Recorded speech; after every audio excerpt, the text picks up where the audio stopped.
जो डॉक्टर कैसे हैं आप लोग। आज हम लोग कुछ सीखेंगे। जैसे कि आप लोग सारे लोग नीट की तैयारी कर रहे हैं 2026 के लिए। आज हम लोग कुछ समझेंगे कैसे एनसीईआरटी की स्टडी की जाती है 11-12 बायोलॉजी की। क्योंकि मैं एज ए बायोलॉजी एजुकेटर मैं बायोलॉजी के बारे में ही आप लोग को बता सकता हूँ। तो आज हम लोग जानेंगे, सपोज दैट मैं एक टॉपिक लेता हूँ, जैसे कि मैंने प्रीवियस वीडियो में मैंने बताया था कि कैसे एनसीईआरटी की स्टडी की जाती है। तो आज हम लोग जानेंगे कि एनसीईआरटी जो हम लोग पढ़ते हैं तो कुछ हर एक चैप्टर के एक अलग अलग पॉइंट होते हैं, हर एक चैप्टर के अलग अलग एरिया होता है, टॉपिक होता है जो बहुत ही इम्पोर्टेंट होता है। इम्पॉर्टेंट किस बेस पे होता है? इम्पॉर्टेंट बेस होता है जब आप PYQ देखेंगे, प्रीवियस ईयर के क्वेश्चन देखेंगे, जो 10 साल 12 साल के पहले के क्वेश्चन आप देखेंगे तो आपको समझ में आएगा कि कोई चैप्टर से कौन से टॉपिक से ज़्यादा क्वेश्चन आया है। तो जिस टॉपिक से क्वेश्चन ज़्यादा आता है तो हम लोग उस टॉपिक को मोस्ट इम्पॉर्टेंट समझते हैं। जैसे फॉर एग्जांपल हम एक चैप्टर लेते हैं 11th क्लास का एनसीईआरटी बुक से, उस चैप्टर का नाम है रिस्पायरेशन इन प्लांट। कैसे प्लांट में रिस्पायरेशन होता है उस चीज़ को जानते हैं। तो रिस्पायरेशन टॉपिक हमें नहीं जानना है, हमें जानना है कि रिस्पायरेशन इन प्लांट के अंदर कौन कौन सा टॉपिक जो है इम्पॉर्टेंट है। तो रिस्पायरेशन इन प्लांट में ग्लाइकोलाइसिस इम्पॉर्टेंट है, दूसरा जो है उसका क्रेब साइकिल है, तीसरा आपका ETS इलेक्ट्रॉन ट्रांसपोर्ट सिस्टम है, और चौथा एम्फीबोलिक पाथवे है, और पांचवा रिस्पायरेटरी क्वासेंट है। लेकिन इन सभी में से जो मेन है वो है ग्लाइकोलाइसिस। ग्लाइकोलाइसिस में बहुत सारे स्टेप होते हैं, उस स्टेप के जो प्रोडक्ट बनते हैं वो याद रहने चाहिए, उसके एंजाइम से याद होने चाहिए, और उसमें कहाँ पे ATP का फॉर्मेशन हो रहा है, कहाँ ATP यूज़ हो रहा है, कहाँ NADH बन रहा है, कहाँ NADH यूज़ हो रहा है, ये चीज़ हमें पता रहनी चाहिए। उसके अलावा जो नेट गेन होता है ATP ग्लाइकोलाइसिस के दौरान वो हमें पता रहना चाहिए।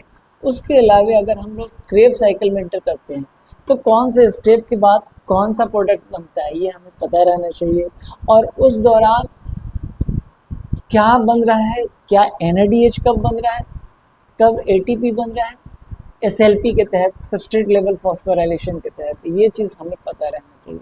ये चीज़ें हमें पता रहेगी तो हम क्वेश्चन का आंसर आसानी से कर सकते हैं नीट के एग्ज़ाम में। उसके अलावा आप आते हैं एम्फीबोलिक पाथवे। एम्फीबोलिक पाथवे में भी पता रहना चाहिए कि प्रोटीन है, कार्बोहाइड्रेट है और फैट्स हैं, वो तीनों कहाँ जाके एक जगह मिलते हैं और फिर क्रेब साइकिल का प्रोसेस होता है, ये हमें पता होना चाहिए। उसके अलावा जो है कुछ एनएरोबिक रिस्पायरेशन होता है, एनएरोबिक रिस्पायरेशन में कहाँ पे कौन से प्रोडक्ट बनते हैं वो हमें पता रहना चाहिए। क्या ATP का फॉर्मेशन होता है या नहीं होता है ये हमें पता रहना चाहिए। तो ये आपका एम्फीबोलिक पाथवे हो गया। उसके अलावा रिस्पायरेटरी क्वॉशेंट हमें पता होना चाहिए कि रिस्पायरेटरी क्वॉशेंट में कार्बोहाइड्रेट में कितना रिस्पायरेटरी क्वॉशेंट होता है और प्रोटीन में कितना रिस्पायरेटरी क्वॉशेंट होता है, फैट में कितना रिस्पायरेटरी क्वॉशेंट होता है, ये हमें पता होना चाहिए। क्योंकि ये जो एरिया है, जो छोटी छोटी चीज़ें हैं वो आपको याद रहना चाहिए। उसके अलावा अगर आप ETS की बात करते हैं तो इलेक्ट्रॉन ट्रांसपोर्ट सिस्टम में बहुत सारे एंजाइम कॉम्प्लेक्स हैं और उसके को एंजाइम या कह सकते हैं को फैक्टर मौजूद है। ठीक है, उस को फैक्टर को भी हमें याद रखना चाहिए। ख़ास तौर से जो कॉम्प्लेक्स है, एंजाइम के जो कॉम्प्लेक्स है उनके अरेंजिंग ऑर्डर क्या है, किस तरह से अरेंज है। ETS में जो इनर मेम्ब्रेन होता है माइटोकॉन्ड्रिया का, उसमें हमें पता रहना चाहिए।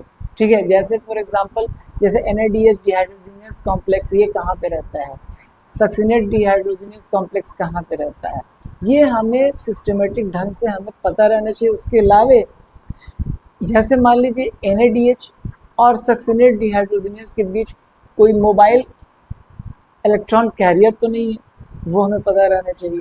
उसके अलावा हमें जो कॉम्प्लेक्स 2 होता है, कॉम्प्लेक्स 3 होता है, जैसे आप सुने होंगे साइटोक्रोम BC1 कॉम्प्लेक्स, ये कहाँ पे रहता है, BC1 साइटोक्रोम BC1 और सक्सिनेट डिहाइड्रोजनेस के बीच कोई मोबाइल इलेक्ट्रॉन कैरियर तो नहीं है, ये हमें याद रहना चाहिए। तो ये सारी चीज़ें हैं जो बेसिक है और इम्पॉर्टेंट है, ठीक है।